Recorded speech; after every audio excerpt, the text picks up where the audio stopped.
However, Asia has a great tradition of gambling, Yeah. Asians love to gamble. That's true. But Bitcoin is something that's special. It's unique.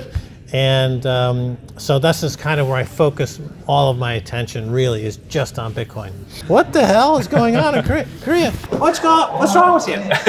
What is wrong with you people? Don't you understand Bitcoin? Hi, Max. Howdy. I'm Brian. We are BLOCKMEDIA, the largest crypto and blockchain media outlet in Korea. We are here in Bitcoin 2023 conference, and we met Max Keiser. Hi, Max. Brian, great to meet you, and hello to all my friends in Korea. Have you been to Korea before? Nope, but we have friends all over the world, and Koreans are very enthusiastic about Bitcoin, and I'm looking forward to hopefully getting there soon. Yeah. What's your impression about Korean Bitcoiners? Well, Asia, I don't want to sound like I'm painting a broad brush. However, Asia has a great tradition of gambling, Yeah. Asians love to gamble. That's true. And so there's a lot of people involved in what I would call everything that's not Bitcoin is, I would say, a gambling instrument, if you will, is the way I see it. And so there's a lot of interest on that. In that way, and there's a lot of activity. But Bitcoin is something that's special, it's unique, and so this is kind of where I focus all of my attention, really, is just on Bitcoin. Right. I've been following your podcast, which was Orange Pill Podcast, and then it changed it into Max and Stacy show, right? Well, we did a show for a while called the Keiser Report, right, which was on RT, that was on for 13 years. Then we did a show called Max and Stacy Show, which is a reboot of Keiser Report, which we do in El Salvador, but we don't do it that often. And then we do Orange Pill Podcast, which is easier to do. Well, the main message is about Bitcoin, and Bitcoin is unique because it's the only time in the history of humans that we've been able to separate money from state, separate money from a central authority.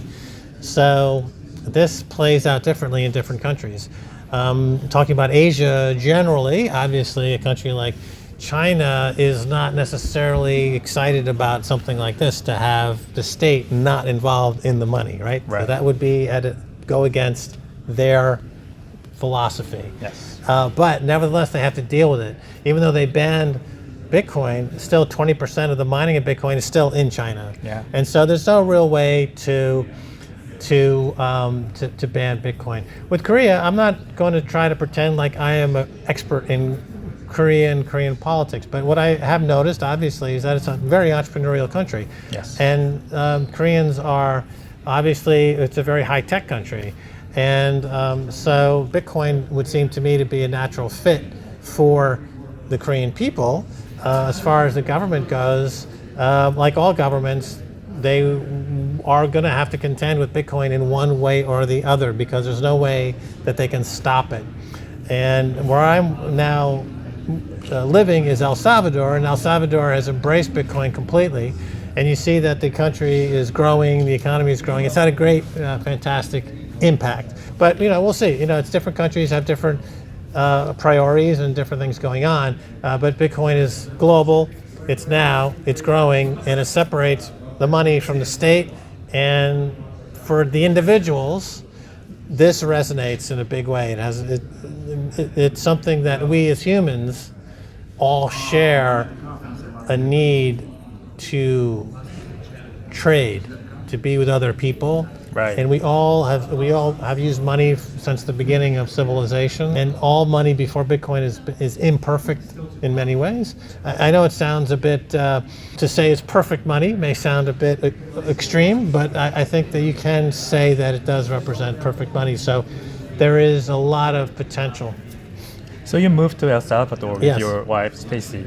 How's your life in El Salvador? How is it different from your life in the States? Well, because of the Keiser Report, it started to be dubbed into Spanish a few years ago, and our biggest audience is Spanish-speaking audience. Wow. In Central America and Latin America. So didn't we're know actually that. very famous all You're over. already famous. In Latin America and Central America and in El Salvador. So in El Salvador, I am famous. Stacy is famous because of our TV show. And it's easy to get around because everyone kind of knows you. So I don't speak Spanish really at all, but people are very forgiving. They're very nice to me. Our life is we live in San Benito, which is a part of San Salvador, which is, if you close your eyes a little bit, it's kind of like Beverly Hills. It's like low-rise buildings, a lot of clubs, people out and about, music, restaurants. It's a happening part of the city. Elsewhere, all over the country, people are kind of waking up. They've been liberated because the President Bukele has eliminated, you could say, the gangs. The gangs, yeah. So imagine you were living in El Salvador for the last 50 years and you would be afraid to leave your house. And suddenly you can go out and you're free to do so without fear.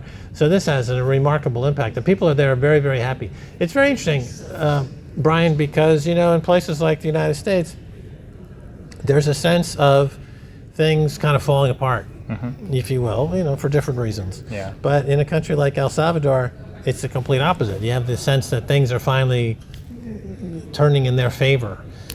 So I think that's one of the biggest contrasts that I would say. Wow.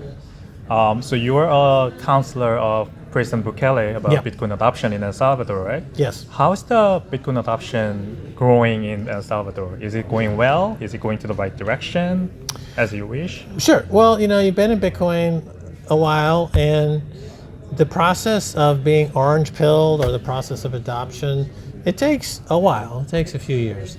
Yes. So the first thing is awareness. Now, because the president made Bitcoin legal tender, and because they've gotten a huge media attention, and the awareness of Bitcoin is, I would say, 100%. Everybody in the country knows or heard about Bitcoin. And this is a very important first step. Yes. And then the actual usage amongst the population, I think, last I checked, it's about 10% or so. And it's growing, obviously, in those areas that have more concentrations of population, like San Salvador, the city. I think, they just signed on to Starlink, the Elon Musk, which is going to have a big impact because roughly half the country has cell phone access, so half the country does not, roughly. So now you can have pretty soon 100% of the country with access to cell phone, and we've got great educational projects going on. You got the awareness, you've got the ease of use. There's the fiat money is losing purchasing power, and people want a store of value. Gold is not practical as a store of value. Gold has many shortcomings. Yes. So think about it. You're in El Salvador. You've been in a civil war, then a gang war. You've been extorted your wealth your entire life. You've never had any money of your own. You've never had any property of your own ever for generations. Suddenly, I can go to your phone and you can have in a wallet Bitcoin that's unconfiscatable, that's yours, that no one can play with it, no one can take it. It's property. It stores wealth. Okay, that is an enormous change in mindset, and it's liberating. Liberation comes through individual sovereignty, right? Yes. So that's what's happening in El Salvador. So they're completely open to this, and it's attracting a lot of people from all over the world.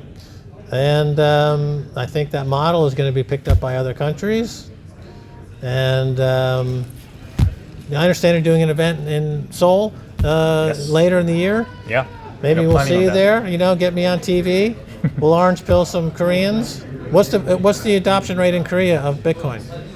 I think it's less than 1%. What the hell is going on in Korea? What's wrong with you? What is wrong with you people? Don't you understand Bitcoin? What is going on? Brian, are you failing at your job? What? Yeah, that's my job. That's it. I'm taking over the show. Brian has been a failure. No, obviously there's work to be done. Yeah, of course. So maybe we can all change the dynamic later in the year. I was going to ask you the last words for the Korean audiences, but you already said it, right? So altcoin is pretty the big thing in Korea. Could you give an advice to Korean audiences? Only keep money in altcoins that you're willing to lose. Okay. Fair enough. Bye. Thank you.